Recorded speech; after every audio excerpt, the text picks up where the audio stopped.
अरहंत सिद्ध वितराग परमात्मा निर्ग्रंथ सद्गुरुदेव एवं आगम वाणी को भावमय वंदन नमन। सभी भव्यात्माओं की भव्यता को नमन। जय हो। हम सुन रहे थे राजगृह नगर के निवासी जो अपने जीवन की सार्थकता धर्म में महसूस करते थे और इसीलिए यह स्वाभाविक था कि जब जब भी उन्हें धर्म की वाणी सुनने का अवसर प्राप्त होता तो वे लोग बड़े ही उत्साह के साथ में उस वाणी को सुनने के लिए अपना समय निकाला करते थे। उनके जीवन के बाकी के अन्य सभी कार्य बाद में होते थे, लेकिन धर्म की प्रायोरिटी उनके जीवन में रहती थी। और इसी कारण से जब समन प्रभु महावीर के पंचम गणधर श्री सुधर्मा स्वामी राजगृह नगरी में अपने शिष्य समुदाय के साथ में बाहर उद्यान में आकर के विराजमान हुए और ये समाचार जब राजगृह नगर के जनता को प्राप्त हुआ तो अनेकों लोग उनके दर्शन करने के लिए, उनकी धर्मवाणी को सुनने के लिए वहां उद्यान में एकत्रित हो गए। उसी राजगृह नगर में सेठ ऋषभ दत्त के पुत्र जम्बू कुमार भी थे। उन्होंने भी यह बात सुनी, सुधर्मा स्वामी का आगमन सुना और अनेकों लोगों को उनके दर्शन करने और उनकी वाणी सुनने के लिए जाते हुए देखा तो उनके हृदय में भी स्वतः ये भाव जागृत हुआ कि मैं भी जाऊं और गुरु की वाणी का श्रवण करूं। वे भी सभी लोगों के साथ में वहां पहुंचे। उन्होंने भी स्वामी सुधर्मा की बोधपरक वचनों का श्रवण किया और उस वाणी को सुनते ही उनके भीतर जो वैराग्य के संस्कार सोए हुए थे, क्योंकि हम सुन चुके हैं उनके पिछले जन्मों से उन्होंने धर्म की साधना करी थी, उनकी साधना यात्रा काफी आगे बढ़ चुकी थी और उनके भीतर किस तरह के भाव पिछले जन्मों में रहे थे उन सबको हम जानते हैं। तो बस वही जो सुप्त भाव उनके भीतर पहले से पड़े थे वे पुनः जागृत हो गए गुरुवाणी को सुनकर। और तब जम्बू कुमार ने सुधर्मा स्वामी से कहा कि भगवान, आपकी वाणी का एक एक अक्षर सत्य है और मैं अब इस संसार के अंदर एक क्षण भी रहना नहीं चाहता हूँ और इसीलिए मैं अपने घर जाकर के अपने माता पिता आदि से अनुमति लेकर पुनः आपके श्री चरण शरण में आता हूँ और आप मुझे साधु धर्म की प्रतिज्ञा अंगीकार करवाइएगा। यानी वो मुनि बनने के लिए संकल्पित है। अब उन्होंने अपने मन में निश्चय कर लिया है कि मैं संसार के अंदर अब और उलझूंगा नहीं, व्यर्थ की भटकन को मुझे अब विराम देना है। इसीलिए अब बस एक ही बात है कि माता पिता से जाकर के अनुमति ले आऊं, क्योंकि जैसा कि हम लोग जानते हैं कि जम्बू कुमार अपने माता पिता के इकलौते लाडले पुत्र हैं और इतना ही नहीं, अब तो वे युवा अवस्था में आ चुके थे और सेठ ऋषभ दत्त ने उनका विवाह भी तय कर दिया था। बात पक्की हो चुकी थी, जम्बू कुमार की सगाई भी हो चुकी है और वो भी एक कन्या से नहीं, उसी नगरी के निवासी 8 कन्याओं के साथ में। 8 कन्याओं के साथ में इधर तो उनके विवाह की तैयारियां चल रही हैं उनके घर पर और इधर उन्होंने जब गुरुवाणी का श्रवण किया तो उन्होंने अपने मन में संकल्प धारण कर लिया कि मैं माता पिता आदि सभी से अनुमति लेकर के पुनः स्वामी सुधर्मा के चरणों में ही आऊंगा और इन्हीं की श्री चरण शरण को ग्रहण करके अपने इस मनुष्य जन्म को सार्थक करूंगा। लेकिन हमने सुना पिछले एपिसोड में जब जम्बू कुमार ये वाणी को सुन करके पुनः अपने घर की तरफ लौट रहे थे तो नगर में प्रवेश द्वार पर किले के ऊपर का कंगूरे का एक बहुत बड़ा पत्थर टूट करके जम्बू कुमार के बिल्कुल करीब आकर के गिरा। जम्बू कुमार उस दुर्घटना में बाल बच तो गए, लेकिन इस दुर्घटना ने उनकी विचारधारा को बहुत अधिक उत्तेजित कर दिया और उनके हृदय में वैराग्य के भाव जो अभी अभी जागृत हुए ही थे उनको और अधिक तीव्रता प्रदान कर दी और वे सोचने लगे कि ये तो प्रगाढ़ आयु कर्म का उदय था, बंद किया हुआ है बहुत गहरा आयु कर्म का, तो वही उदय में आ रहा है कि इसी कारण से आज मैं बच पाया हूँ, वरना अभी इसी समय मेरे शरीर से ये प्राण पखेरु उड़ जाते। और स्वामी सुधर्मा ने जो मुझे शब्दों के अंदर जीवन की अनित्यता का ज्ञान कराया था ये देखो, एक विशेषता श्रोता की यह भी होती है, यहाँ पर हम जम्बू कुमार की जो भावधारा, उनके भीतर जो भाव चल रहे हैं, उससे हमें बहुत सारी बातें समझ में आती है कि जो भी श्रोता, जैसे हम लोग भी गुरुवाणी को सुनते हैं, लेकिन हम लोग गुरुवाणी को सुनते समय सोचते हैं कि गुरु महाराज तो ये प्रवचन सभी के लिए दे रहे हैं, इतने सारे लोग हैं, कोई मैं अकेला ही थोड़ी हूँ, मेरे लिए ही थोड़ी ना वो कह रहे हैं। और ठीक इसके विपरीत, जब संसार के अंदर कोई चार लोग बातें कर रहे हैं और कहीं किसी के अवगुणों की या दोषों की या कमियों की, बुराइयों की बातचीत चलती हो, तो हमें क्या लगता है, हो ना हो ये व्यक्ति मुझे ही टारगेट करके कह रहा है। ठीक है, डायरेक्टली मेरा नाम नहीं बोल रहा है, लेकिन हो ना हो कहीं ये मुझे ही सुना रहा है। वहां पर हम लोगों की बातों को सीधा अपने ऊपर लेते हैं और जब गुरु महाराज की ज्ञानमयी वाणी को सुनते हैं, बोध को जगाने वाली बातें हम सुनते हैं, तो वहां हमें लगता है मुझे थोड़ी ना कह रहे हैं, ये तो सभी के लिए बात आ रही है। और इस तरह से ऐसा अपने मन को समझा करके, ऐसी मीठी बात से हम अपने भीतर के उस भाव को, जो कि जग सकता था हमारा भी, उसे हम दबा देते हैं, उपशांत रखते हैं और अपने भीतर चेतना को जागृत नहीं होने देते। लेकिन हम सुनते हैं शास्त्रों के अंदर ऐसे अनेकों महापुरुषों का वर्णन आता है, अनेकों कथानकों में हमने भी सुना है कि कैसे कोई राजकुमार या कोई भी श्रेष्ठी पुत्र, जैसे जम्बू कुमार है, सेठ के पुत्र, अथवा कोई भी, एक बार ही गुरु की वाणी को सुनने जाते थे, भगवान की देशना सुनते थे या गुरु की वाणी को सुनते थे, और वो एक बार की वाणी ही उनके भीतर बहुत कुछ बदल डालती थी। कैसे वो पूरी तरह से ट्रांसफॉर्म हो जाते थे। हम भी हो सकते हैं, अगर हम ये बहाना बनाना छोड़ दें कि ये तो सबके लिए कह रहे हैं, ये कोई मुझे थोड़ी ना सुना रहे हैं, हम उसको जनरलाइज कर देते हैं और तब हम बच जाते हैं उस बात से। ये हमारे मन की बड़ी ही कुशल तकनीक है अपने आप को जागृत होने से बचाने की।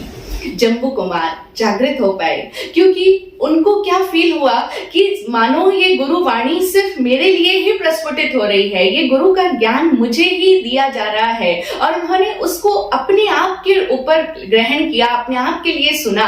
उनके मन में ये कोई भी भाव नहीं था या ये कोई बहाना नहीं बनाया उनके मन में कि ये तो सबके लिए कह रहे हैं, कॉमन बात है, मनुष्य भव दुर्लभ है, ये तो आज तक हमेशा से सुनते आए हैं, इसमें क्या नई बात है। बस ऐसे ही तर्क देकर के हमारा मन सो जाता है, जागना नहीं चाहता है। लेकिन जम्बू कुमार के मन ने इस तरह का कोई प्रलोभन या कोई तर्क नहीं दिया, और जम्बू कुमार के मन में अब वो विचार चलता है कि ये तो आज आयु कर्म का प्रगाढ़ बंध था, जिसी के फल स्वरूप मैं बच पाया हूँ। और श्री सुधर्मा स्वामी की वाणी ने जो मुझे जीवन की अनित्यता का शब्दों में ज्ञान दिया था, जो बोध हुआ था, प्रकृति ने आज मुझे उसे साक्षात अनुभव भी करवा दिया है। अब फिर हम यहाँ एक और बात को समझ सकते हैं कि जीवन में जब भी जिस किसी के भी साथ में कोई भी घटना घटित होती है, तो प्रत्येक घटना के पीछे कोई ना कोई कारण होता है। वो घटना हमें कोई ना कोई सीख देने के लिए आती है, यानी उससे हम कुछ ना कुछ सीख सकते हैं। वो घटना हमें बहुत कुछ बातें बता करके जाती है, लेकिन मुश्किल ये है कि हम उस घटना से क्या ग्रहण करना है, वो घटना किस लिए आई थी, उसको ग्रहण नहीं करते। हम कोई भी घटना से या तो सुखी होते हैं या दुखी होते हैं। सुखी दुखी तो हम बड़ी इजीली हो जाते हैं। अच्छी घटना घटी, सुख में मगन हो जाएंगे, फूलने लग जाएंगे, और बुरी घटना घटी तो शोक मग्न हो जाएंगे, रोने लग जाएंगे, दुखी होकर के सिर पकड़ करके बैठ जाएंगे। लेकिन हम कभी ये नहीं समझते, सुख और दुख से परे, कि ये घटना आई क्यों थी और ये घटना मुझे क्या बोध करा रही है, इस घटना ने मेरे को क्या नई सीख दी है। अगर सीखने की दृष्टि होगी तो प्रत्येक घटना, हमारे सामने आई हुई प्रत्येक परिस्थिति हमें कुछ न कुछ ज्ञान कराती है, सिखा करके जाती है। जम्बू कुमार को अब समझ में आ रहा है कि प्रकृति ने मुझे आज साक्षात अनुभव करा दिया है कि सचमुच जीवन बहुत ही क्षणिक है, क्षण स्थायी है। जीवन की डोर कभी भी टूट जा सकती है, इसका कोई भरोसा नहीं है। और शास्त्र तो बार बार कहते ही हैं हमें, कुसज्ञ जह उस बिंदुए थोवम चिट्ठई लंबमाणे एवं मणुयाण जीवियम समयम गोयम मापमायै।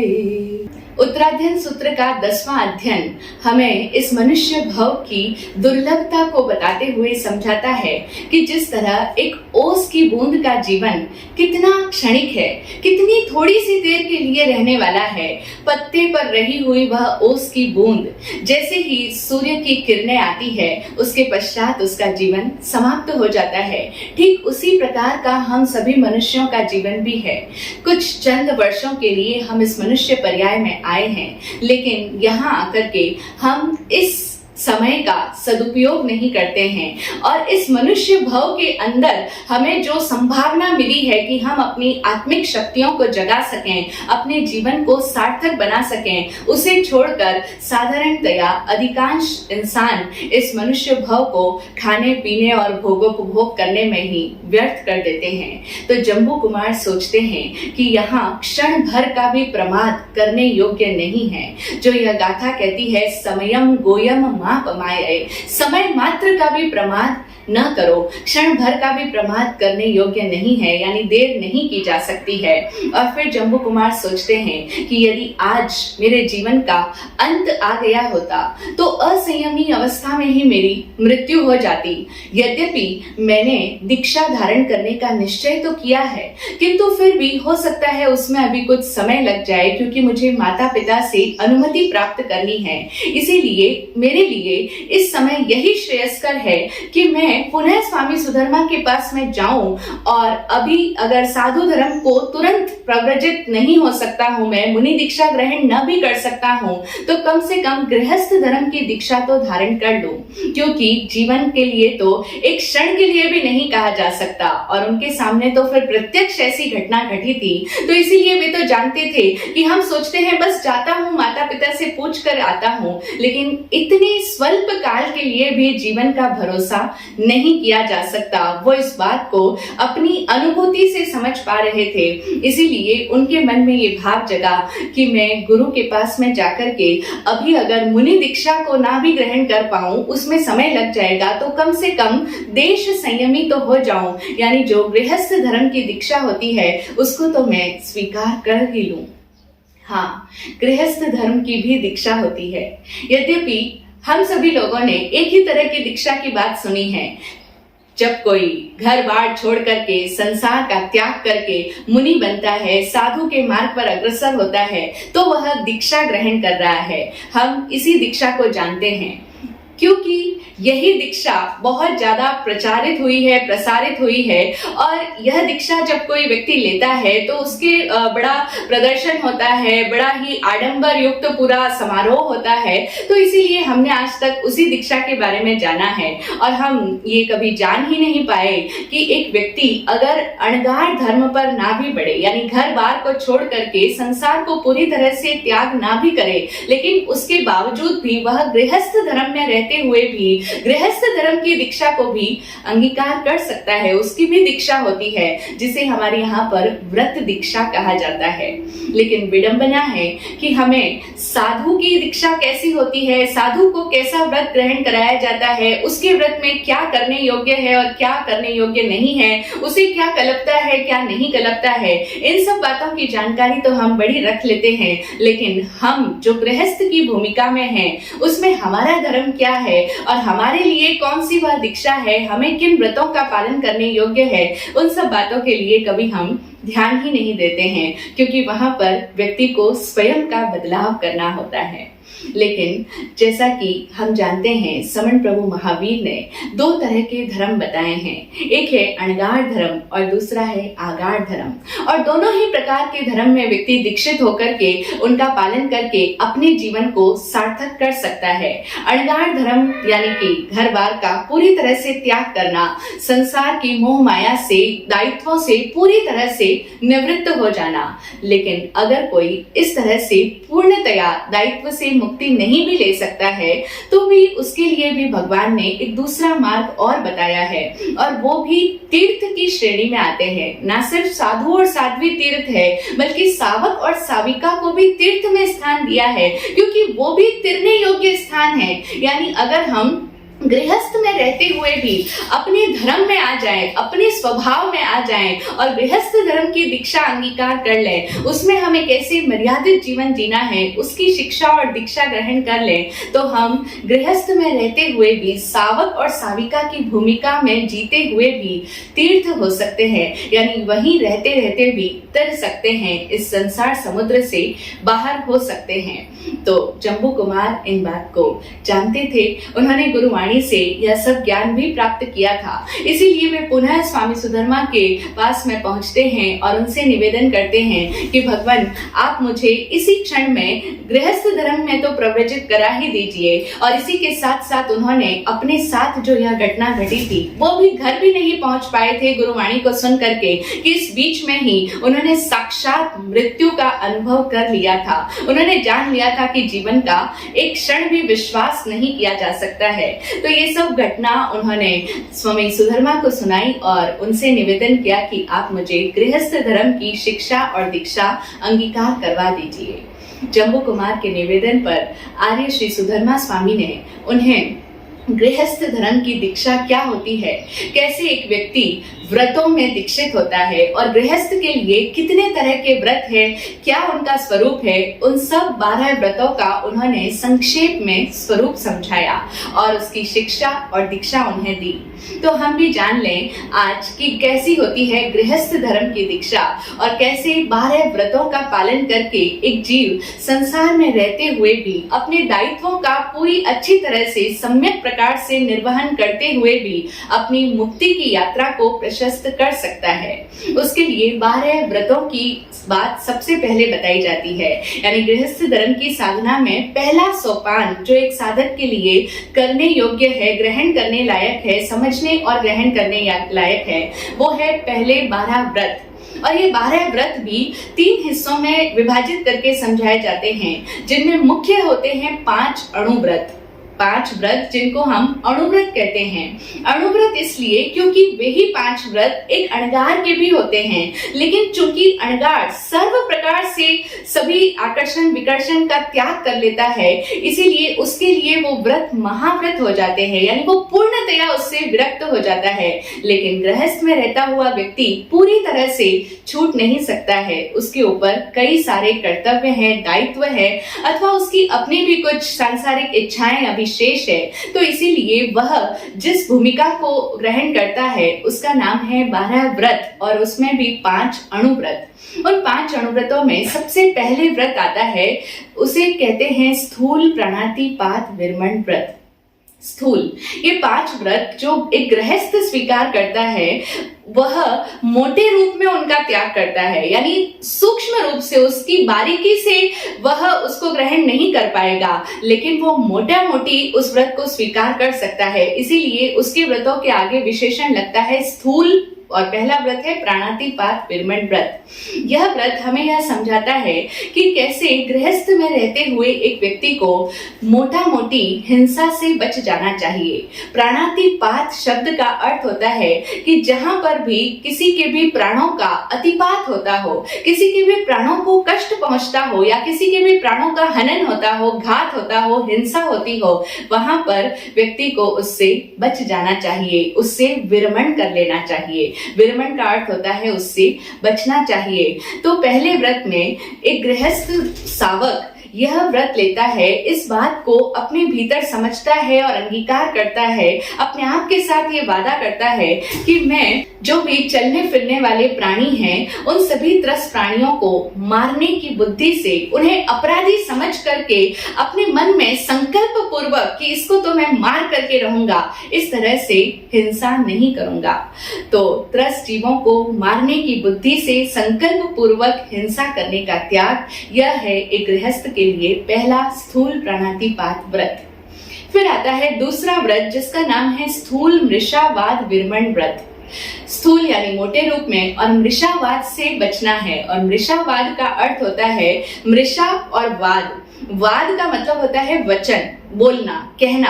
कैसा वचन? मृषा वचन। मृषा का अर्थ होता है असत्य, जो नहीं है अथवा जो अनावश्यक है, जो व्यर्थ है। तो जो नहीं है, जो सच नहीं है, यानी कि जो झूठ है, और दूसरा मीनिंग है जो अनावश्यक है, जो कि व्यर्थ में बोला जा रहा है, ऐसे सभी वचनों का त्याग करना है। लेकिन अब एक गृहस्थ में रहता हुआ व्यक्ति इस तरह से इतनी बारीकी से इस बात का ख्याल रखे कि उसे कैसे वचनों का उच्चारण करना है, ये उसके लिए हमेशा संभव ना भी हो पाए। इसीलिए विशेषण लगता है स्थूल रूप से मृषावाद का त्याग करना। यानी गृहस्थ की भूमिका में रहते हुए वह इतना तो स्वीकार करता ही है कि मैं मोटा झूठ बोलने का त्याग करता हूँ। तो इस दूसरे व्रत में साधक पचकांड करता है मोटे झूठ का।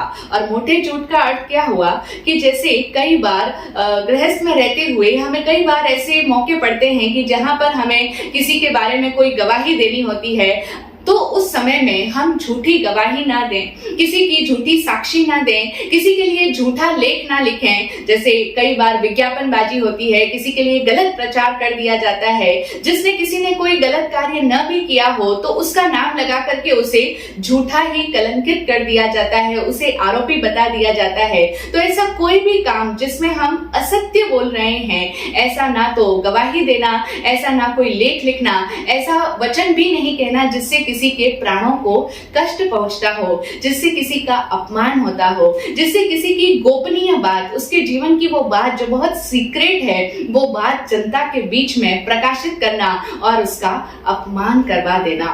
तो इस तरह से किसी की गुप्त बात को बाहर प्रकट नहीं करना, झूठी गवाही नहीं देना, झूठी बातें प्रचारित नहीं करना, झूठा ब्लेम नहीं लगाना किसी के ऊपर, किसी की निंदा चुगली नहीं करना, ये सारी बातें एक गृहस्थ सावक के लिए दूसरे व्रत के अंतर्गत आती है।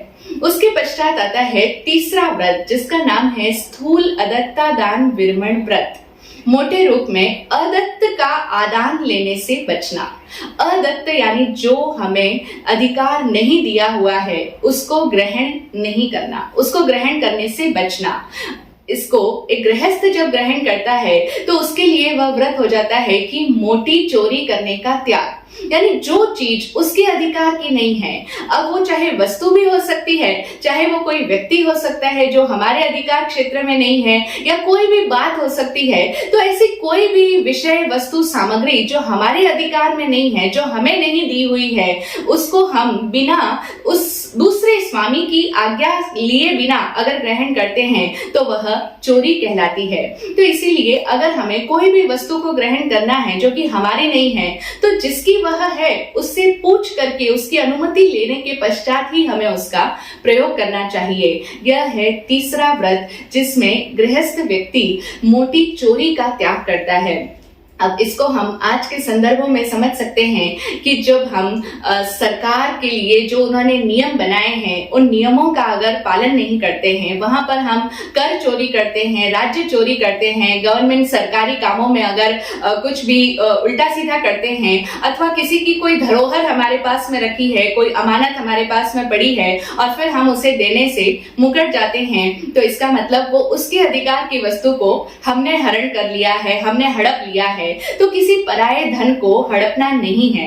यह है गृहस्थ का मोटा मोटी तीसरा व्रत, जिसमें वो राजदंडनीय और लोक निंदनीय ऐसी कोई भी चोरी करने का प्रत्याख्यान करता है, यानी कि त्याग लेने का संकल्प करता है। फिर आता है चौथा व्रत, जिसका नाम है स्थूल मैथुन विरमण व्रत। यहाँ पर एक व्यक्ति इस बात के प्रति सावचेत होता है, सावधान होता है कि मैं इस जगत में कोई भी पर नहीं है। जहां पर भी मेरी दृष्टि पर भाव में जाती है और जहां पर भी मेरी बुद्धि वासनाग्रस्त होती है, वहां पर मैं सबको आत्म भावों में देखूंगा, सबको आत्मवत महसूस करूंगा और अपने आप के समान ही समझूंगा। यह होता है चतुर्थ व्रत का पूरी तरह से पालन करना। लेकिन एक गृहस्थ की भूमिका में इस व्रत का स्वरूप इस तरह से बन जाता है कि स्वपति अथवा स्वपत्नी संतोष व्रत। यानी एक व्यक्ति अपनी विवाहिता पति अथवा पत्नी, अगर वह स्त्री है तो उसके लिए पति और अगर वह पुरुष है तो उसकी पत्नी, उसके अतिरिक्त संसार में अन्य जितने भी विपरीत लिंगी प्राणी हैं उन सभी के प्रति कोई भी तरह की वासनात्मक दृष्टि नहीं रखेंगे और ना ही उनसे कोई ऐसा संबंध बनाएंगे। उन अपनी विवाहिता पत्नी के अतिरिक्त शेष सभी स्त्रियों को माता बहन के समान समझना और इसी तरह से स्त्री के लिए वो भी पुरुष को अपने भाई और पिता के समान देखे। उसके पश्चात 5वां अणुव्रत, जिसका नाम है स्थूल परिग्रह परिमाण व्रत। गृहस्थ की भूमिका में रहते हुए चूंकि उसको सभी वस्तुओं की आवश्यकता है, तो ऐसे में वह मर्यादा ग्रहण करे, वह परिग्रह की सीमा कर ले कि उसे कितनी वस्तुओं को अपने जीवन में उपयोग में लाना है। तो उसमें वह धन धान्य की मर्यादा करता है, अपने धन की, अपनी संपत्ति की, चल अचल संपत्ति की मर्यादा कर लेता है और इसी के साथ साथ जो उसकी ज्वेलरी है, सोने चांदी डायमंड्स इत्यादि, उन सब पदार्थों की भी वो मर्यादा ग्रहण कर लेता है। तो इस तरह से ये हुए 5 अणुव्रत और इन अणुव्रतों को ही विस्तारित करते हुए आगे बताते हैं 3 गुणव्रत, जिसमें आता है छठा दिशा व्रत, जिसमें एक साधक, गृहस्थ की भूमिका में रहने वाला साधक ये मर्यादा करता है कि मैं ऊंची नीची तिरछी चारों दिशाओं में कहां कहां पर कितने कितने क्षेत्र तक गमन आगमन करूंगा। उसके आगे अपनी मर्यादा को स्वीकार करने के पश्चात उसके उपरांत जाने का वह त्याग कर लेता है। फिर आता है 7वां व्रत, उपभोग परिभोग परिमाण व्रत। हम सभी अपने जीवन में बहुत सारी वस्तुओं का भोग करते हैं, उन्हें अपने उपयोग में लेते हैं। तो जो वस्तुएं हमारे एक बार भोग में आती है उन्हें कहते हैं उपभोग, और जो बार बार हम जिनका उपभोग करते हैं वो कहलाती है परिभोग। तो ऐसी कई सारी वस्तुएं हैं, कई सारी सामग्रियां हैं जो हमें डे टू डे लाइफ में डेली चाहिए होती है, तो उन सभी वस्तुओं के लिए भी मर्यादा कर लेना, यह 7वां गुणव्रत है। और फिर 8वें व्रत, जिसका नाम है अनर्थ दंड विरमण व्रत। इस 8वें व्रत में निष्प्रयोजन हम जो भी हिंसा करते हैं, हंसी मजाक में किसी को कष्ट पहुंचा देते हैं अथवा चलते फिरते यूं ही किसी जीव को तकलीफ दे दी, पीड़ा पहुंचा दी अथवा उन्हें प्राणों से रहित कर दिया, तो ये सभी 8वें व्रत के अंदर एक साधक को समझना होता है कि मैं निष्प्रयोजन किसी भी प्रकार के किसी को भी दंड देने के भाव से विरमित होता हूँ, यानी कि बचता हूँ। और फिर इन 8 व्रतों के पश्चात 4 ऐसे व्रत है जिनको एक साधक समझता है और उनको अपने जीवन में बार बार अभ्यास करता है, इसीलिए उनका नाम है शिक्षा व्रत, क्योंकि शिक्षा का मतलब ही होता है शिक्षा नाम तो पुनर् अभ्यासा। तो उन चीजों की वह शिक्षा लेता है और अपने जीवन में बार बार उनकी प्रैक्टिस करता है। तो उसमें आता है 9वां सामायिक व्रत। सामायिक का अर्थ होता है कि साधक गृहस्थ में रहते हुए भी कैसे वह विषम भावों से बचे, ना तो अत्यधिक रूप से किसी के प्रति रत हो, किसी में बहुत ज्यादा इंडल्ज भी नहीं होना है और ना ही किसी के प्रति घृणा द्वेष वैर का भाव रखना है। तो इन सभी दोनों प्रकार की विषमताओं से बचना और अपने आप को समभाव में रखना, अपने आप को समता भावों में जीने का अभ्यास करना, ये है एक गृहस्थ धर्म का 9वां सामायिक व्रत। फिर आता है उसके लिए देशावकाशिक व्रत, जिसमें वह थोड़ा थोड़ा अवकाश देना सीखता है। हम देखें, हम लोग अपने अंदर अगर नजर डालें तो हम पूरे के पूरे भरे हुए हैं अपनी इच्छाओं से, है ना। कितनी सारी अनगिनत इच्छाएं से हम अपने अंदर, हमारा अंतर मन पूरी तरह से भरा हुआ है। न जाने कितनी इच्छाएं हर पल हमारे अंदर जीती चली जा रही है और अपनी पूर्ति की मांग कर रही है। तो इस 10वें देशावकाशिक व्रत में साधक इस बात को समझता है कि मैं अपने अंदर जो इतनी सारी इच्छाओं से भरा हुआ हूँ, तो मैं अपनी उन इच्छाओं को थोड़ा थोड़ा करके अवकाश दूं, इच्छाओं की फितरत को समझूं, उनके स्वरूप को समझूं और धीरे धीरे अपने आप के अंदर स्पेस क्रिएट करूं। और ना सिर्फ अपनी इच्छाओं से, बल्कि जितना भी हम विकारी और विभावी भावों से अपने अंदर भरे हुए हैं, उनको भी थोड़ा थोड़ा अवकाश देना सीखें। अपने रिश्तों में अवकाश दें, अपनी उस हर क्रियाकलाप में जो कि हमें विभाव की परिधि की ओर ले जाती है, उसमें थोड़ा थोड़ा अवकाश करना सीखें। इस बात की शिक्षा देता है हमें 10वां देशावकाशिक व्रत। फिर उसी के साथ साथ एक गृहस्थ साधक जो महीने के कुछ विशिष्ट पर्व दिन होते हैं, जैसे अष्टमी, चतुर्दशी, पूर्णिमा, अमावस्या, तो इन विशेष दिनों के अंदर अपनी आत्मा के समीप रहने की साधना करें, क्योंकि हर दिन हर समय वो अपने आप के समीप रहने की साधना तो नहीं कर सकता, इसीलिए तो वो गृहस्थ धर्म की दीक्षा धारण कर रहा है। तो प्रतिदिन उसके लिए चाहे संभव ना भी हो, लेकिन कुछ विशिष्ट तिथियों में, अष्टमी, चतुर्दशी, पूर्णिमा आदि तिथियों में वह पूरी रात्रि के लिए अथवा एक निश्चित समय ग्रहण करता है कि उतने समय के लिए मैं संसारिक सारी परिधियों से दूर होकर के अपनी आंख के अंदर आऊंगा और अपनी आत्मा के गुणों का पोषण करूंगा। सारा समय संसार के अंदर पोषण में ही लगा रहा, अपनी देह का पोषण करता रहा, अपने परिवार का भरण पोषण करता रहा, लेकिन कुछ समय मैं अपनी आत्मा के पोषण पर भी अपना ध्यान लगाऊंगा। इसीलिए ये 11वां पोषक व्रत होता है। और फिर 12वां अंतिम शिक्षा व्रत कहता है कि गृहस्थ व्यक्ति अपने जीवन में आने वाली हर प्रकार की परिस्थिति के लिए, जो भी उसके जीवन में जैसी भी घटनाएं आए, चाहे वो कोई भी तरह की आपदा हो, चाहे वो कोई भी उसके जीवन में निमित्त बनकर के आए, कोई अतिथि आए अथवा कोई भी ऐसी घटना भी आ जाए, तो उसके लिए गृहस्थ व्यक्ति को सम विभाजन करना होता है। अपनी आय का जो उसकी इनकम है, जो वो नीति पूर्वक जो धन उपार्जित करता है, उसमें से कुछ हिस्सा वो इस बात के लिए सुरक्षित करके रखता है कि जीवन में कभी भी कुछ भी घटित हो सकता है, कोई भी अतिथि आ सकता है, अथवा कोई भी ऐसी जरूरतमंद व्यक्ति, वस्तु, परिस्थिति मेरे जीवन में आ सकती है, तो उसके लिए मैं अपनी आय का कुछ हिस्सा सम विभाजन करूं। इसको हम स्थूल रूप में समझ सकते हैं कि हम अपनी लाइफ में जो कुछ भी हमें प्राप्त हुआ है उसको शेयर करना सीखें, कंट्रीब्यूशन की फीलिंग हमारे अंदर आए। ये है एक गृहस्थ को धारण करने योग्य 12 व्रतों का संक्षेप में परिचय। तो आर्य सुधर्मा स्वामी ने जम्बू कुमार को संक्षेप में ही इन 12 व्रतों का स्वरूप समझाया और तत्पश्चात उन्हें इन 12 व्रतों की दीक्षा प्रदान कर दी। और अब जम्बू कुमार अपने हृदय में प्रसन्नता और संतोष का अनुभव करते हैं। लेकिन इन सब बातों में जम्बू कुमार को घर पहुंचने में बहुत देर हो गई थी, और जब घर पहुंचने में जम्बू कुमार को बहुत देर हो गई तो जम्बू कुमार के माता पिता उनकी राह देखते देखते उकताने लग गए थे। और फिर जब उन्होंने देखा कि गुरुवाणी को सुन करके बाकी के श्रोतागण तो पुनः अपने अपने घर लौट आए हैं, लेकिन जम्बू कुमार अभी तक नहीं लौटे, तो उनकी चिंता और अधिक बढ़ गई। और तब उन्होंने जम्बू कुमार की खोज में अनेकों आदमियों को भेजने का प्रबंध किया ही था कि तभी जम्बू कुमार अपने घर पर पहुंच गए। जम्बू कुमार को देखते ही माता पिता को ऐसा संतोष प्राप्त हुआ जैसे उन्होंने कोई बहुत समय से खोई हुई वस्तु पुनः प्राप्त कर ली हो। माता पिता को अपने पुत्र को देख करके ऐसे ही संतोष और सुकून का अनुभव हुआ। ये तो स्वाभाविक ही है, हर माता पिता को अपने बच्चों के लिए चिंता तो रहती ही है। और फिर जम्बू कुमार तो अपने माता पिता के बहुत ही लाडले और इकलौते पुत्र थे, तो माता पिता उनके लिए अकुला रहे थे, उनके प्रति उनकी चिंता होना स्वाभाविक ही था। अब माता पिता जम्बू कुमार से उनके देरी से घर पहुंचने का कारण पूछते हैं, और तब जम्बू कुमार और माता पिता के बीच में किस तरह का वार्तालाप चलता है, किस तरह से जम्बू कुमार उनसे मुनि धर्म की दीक्षा स्वीकार करने के लिए अनुमति प्राप्त करते हैं, उन सब का वर्णन हम सुनते हैं अगले भाग में। आज इतना ही। ओम शांति, ओम शांति।